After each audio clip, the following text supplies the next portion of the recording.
今仔是儿童安全日，警管基金会今年针对儿童安全指标的调查发现，讲囡仔上烦恼交通安全，大人是对公共安全上袂放心哦。也毋过基金会是表示讲，因长期的观察，其实厝内的安全上接造成囡仔受伤。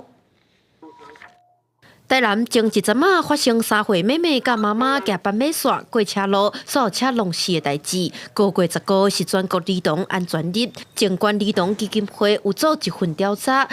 嘛显示，囡仔对交通安全的感受分数上低。 就我们可能走像这样子骑楼好了，但是可能就会突然有车从骑楼这样骑过去，但我们小孩可能就在走路。警管儿童基金会是伫儿童安全日进前，针对全国22个县市，请挂名的国小儿童甲家长做今年度的儿童安全指标调查，分做居家安全、公共安全、游戏安全这几项。虽然整体平均分数有80分。 但是对家长来讲，公共安全的部分，让因感觉尚无满意。虽设施真的不太好，你本身小孩本来眼睛就是要跟随着他啦。大人要照顾啊，你若大人唔照顾，你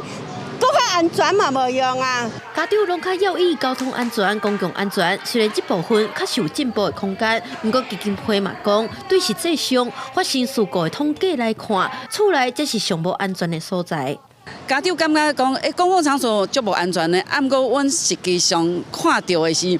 整个数据呈现是居家安全，厝内底上无安全。事实上，事故发生几乎都是居家安全，这疫情期间也成长了4倍。 警管基金会嘛提醒家长，普通时啊，就要检视厝内敢有安全，亲像放细汉囡仔，家己一个人踮厝，佮有厝内插头、电线、窗仔门，这个细节拢要注意。也若国建署的网站，嘛有儿童居家安全环境手册，通互家长参考。每一个囡仔拢是厝内的心肝宝贝，儿童有安全，才会平安大汉。记者陈文曾准由台北采访报道。